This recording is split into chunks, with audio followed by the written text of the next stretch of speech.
Welcome to the Designer Practice Podcast. I'm your host, Kayla Das, and I am a Canadian social worker, business coach, and private practice owner. I love all things systems, strategies, and step-by-step processes, helping therapists and coaches design a private practice that doesn't only provide practice profitability, but also the time freedom that they had initially set out to achieve. In this podcast, we'll discuss everything from private practice startup to passive income to building automated systems so that you spend less time inside of your practice and more time outside of it doing the things that you love. Let's dive in.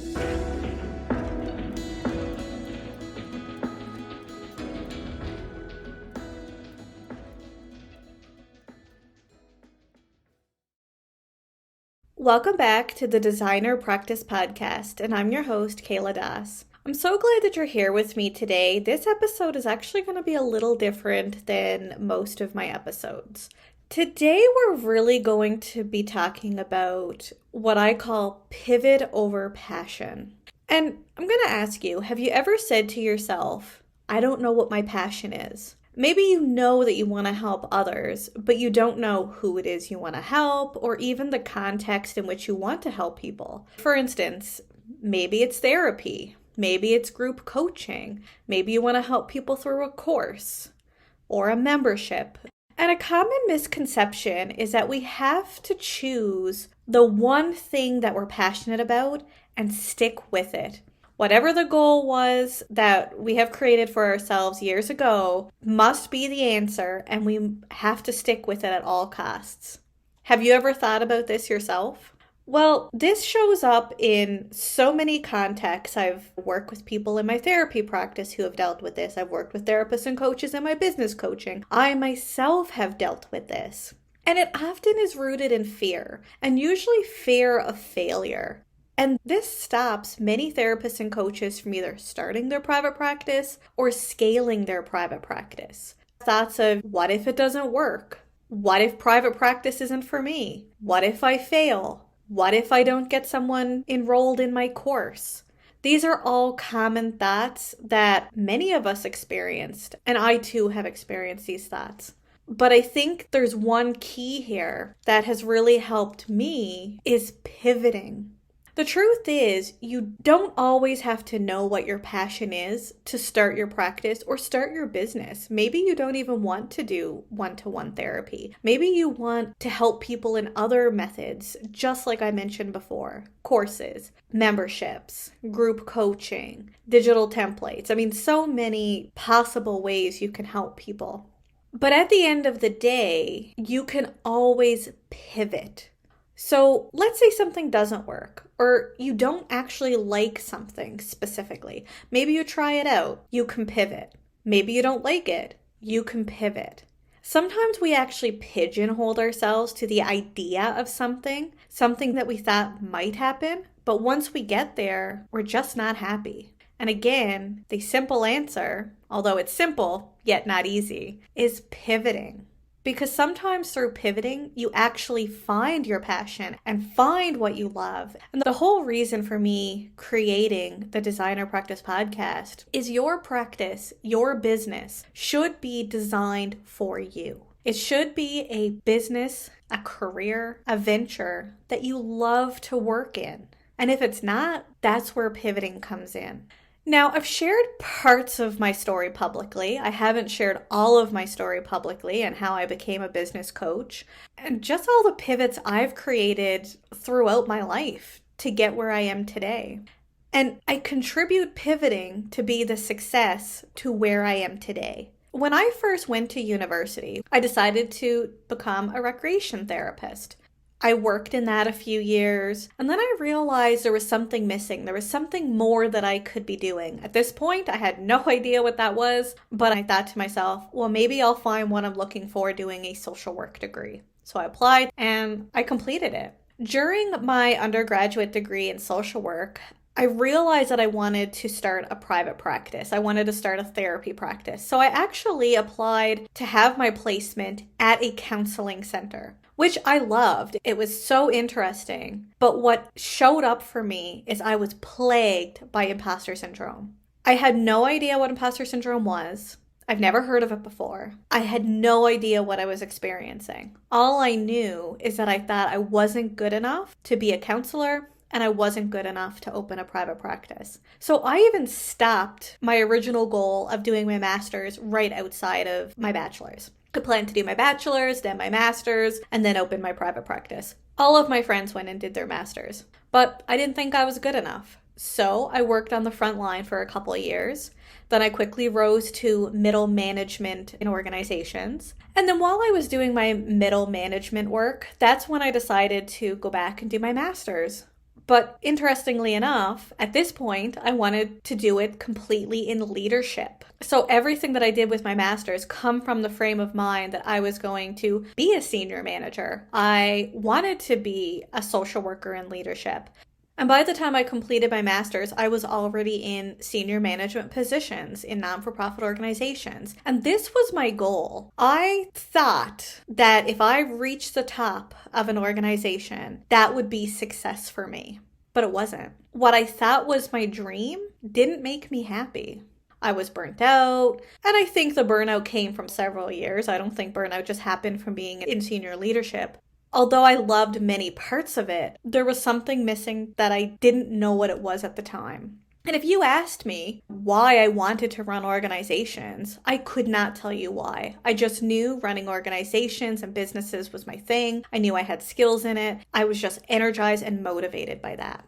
But I couldn't tell you why being in senior management was important to me. But looking back after so much self-discovery through the process, it was actually rooted in my values. And my biggest value, again, didn't know it at the time, is autonomy. I wanted freedom. I wanted to be able to take time off if I wanted to. Again, didn't know it at the time, but I love working from home. Right now I work 100% from home. That if I need to go grocery shopping today, I can do it. If I want to take my lunch at 1, 2, 12, it didn't matter. I could run my own day and organize my own schedule. And that was important for me, but I couldn't label it. I didn't know what it was. And I thought by rising the ranks and becoming a head of an organization that I would finally have autonomy, but I didn't. And for a little while, I thought to myself, did I get to where I wanted to be, but then I failed? Was my vision of one day running an organization a flop?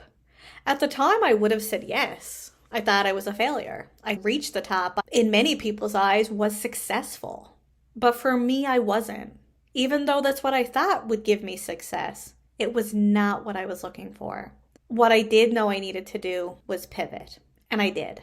And with my last senior leadership position, I knew that I wanted something else. So I registered my business. I sought legal advice. I incorporated my business. I opened my bank account. I started my website. I got my Psychology Today profile up. I did everything that I needed to do to start getting clients. And it took me about a month and a half to get all of that stuff done. I was really motivated. I moved forward. I started getting clients. It was actually a month and a half after starting the process. I had my first consult.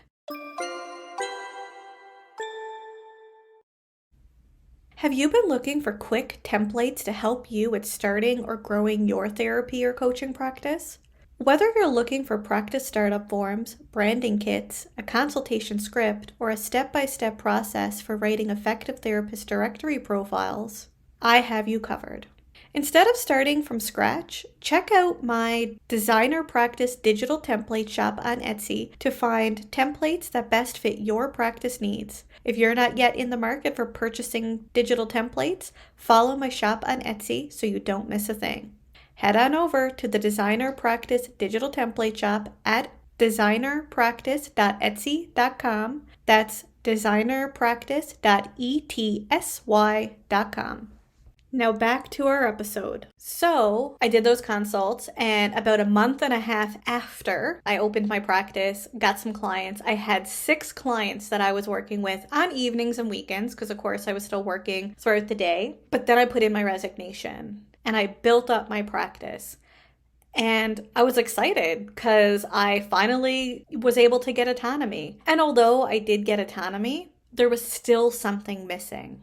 And I thought to myself, wow, shouldn't I have the answer by now? Shouldn't I be where I need to be? And I pivoted my ideal client as well. And you might hear me talk about finding your ideal client or finding the person that you want to work with. And at first I thought I wanted to work with women experiencing domestic violence because that is the field that I had worked in prior to going into private practice. But then I realized it wasn't my passion. It wasn't something that I was driven to do. But what I realized is that I love helping people with career development and fulfillment. So I pivoted my ideal client to working with people with workplace burnout and stress. And many of you who may have been following me for a while know that is the area that I work in my private practice. And although I love working with workplace burnout and stress because career fulfillment and development is really my area that I thrive, at this point I still didn't know that business coaching and helping others to design practices was even a thing. It was even a possibility. And it's not until I started speaking to other therapists who said to me, Kayla, the business side of private practice is so hard for me. And I looked back on my own experience, and that was the easiest part for me. It was like this light bulb moment. Because for me, the business side was so easy, but the therapy side felt so hard. And then I realized that was it. My passion was helping others design businesses that align with their values, goals, vision, so that they not only make sustainable income, but feel fulfilled while doing it.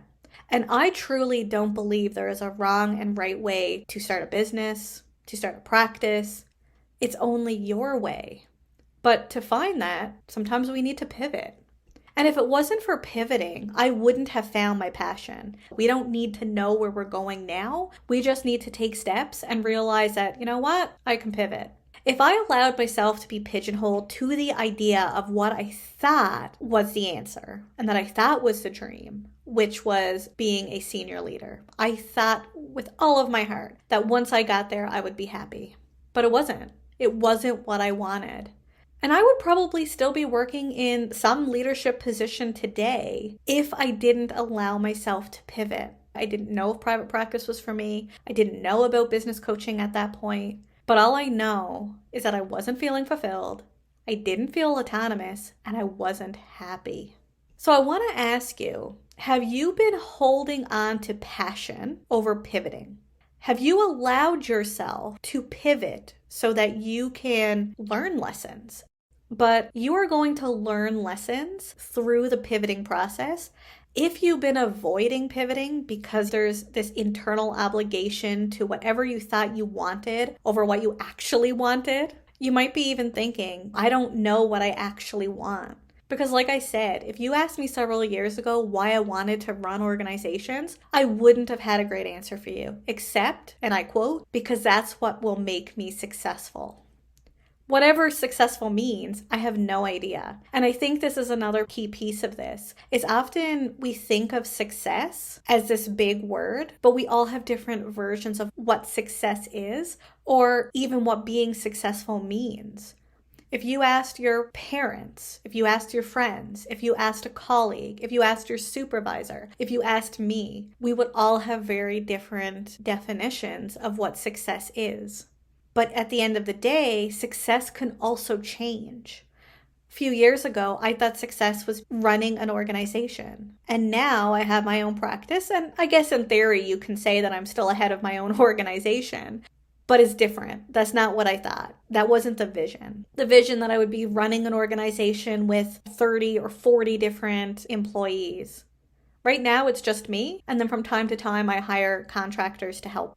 So going back to the whole idea of success, we need to define what success means now, but it doesn't mean that we can't pivot.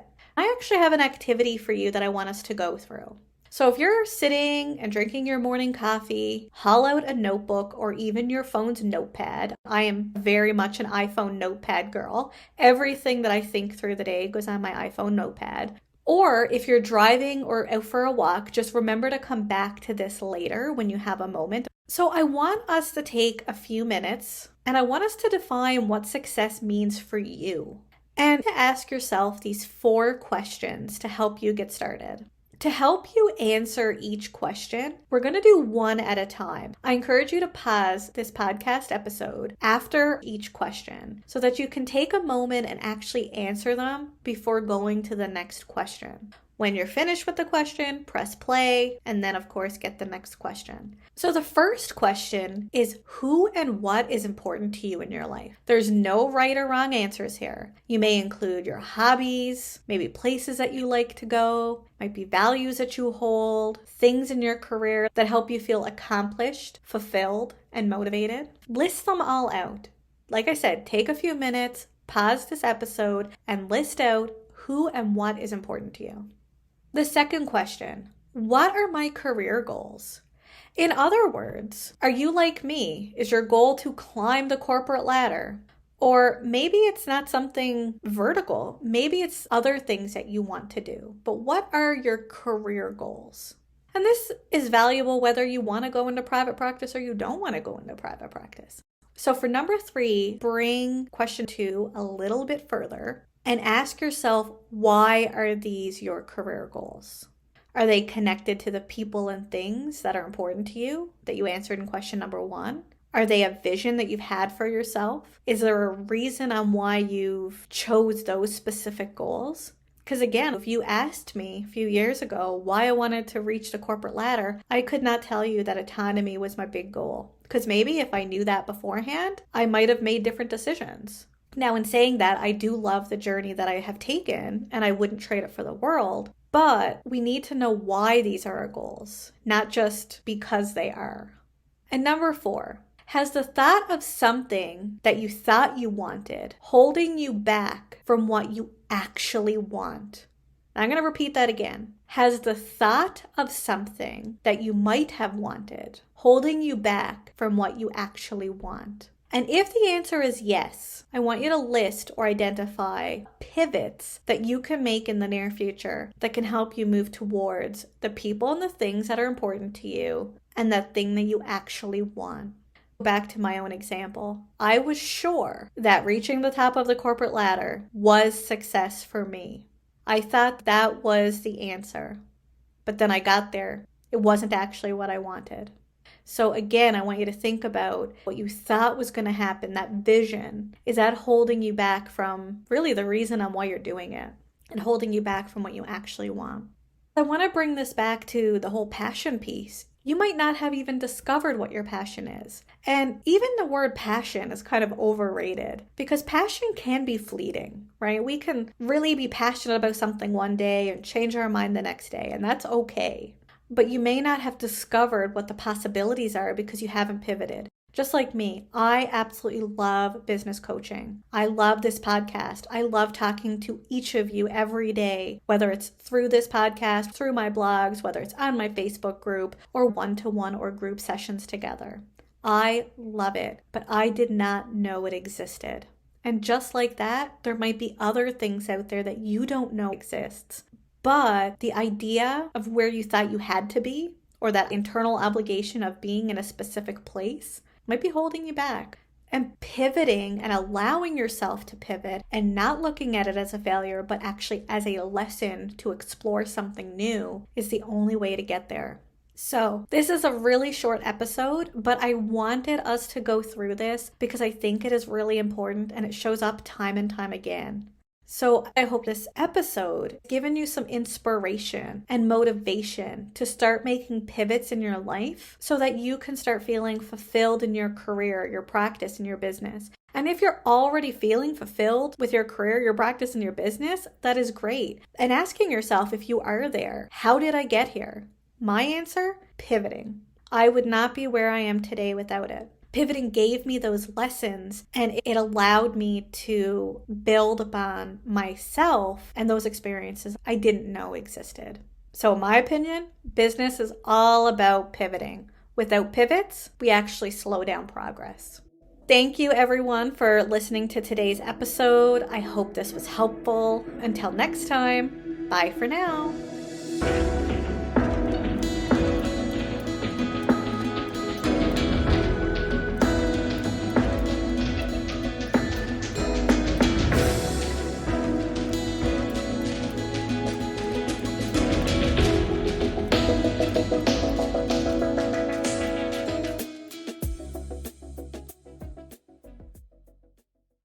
Please be advised that the podcast advertisements and links in this episode may be affiliate and or sponsor links where Evaspare Inc. and the Designer Practice Podcast receive compensation for sales or signups made through link clicks. This helps the Designer Practice Podcast continue to provide free and valuable content to you each week. Thank you, and we appreciate your support.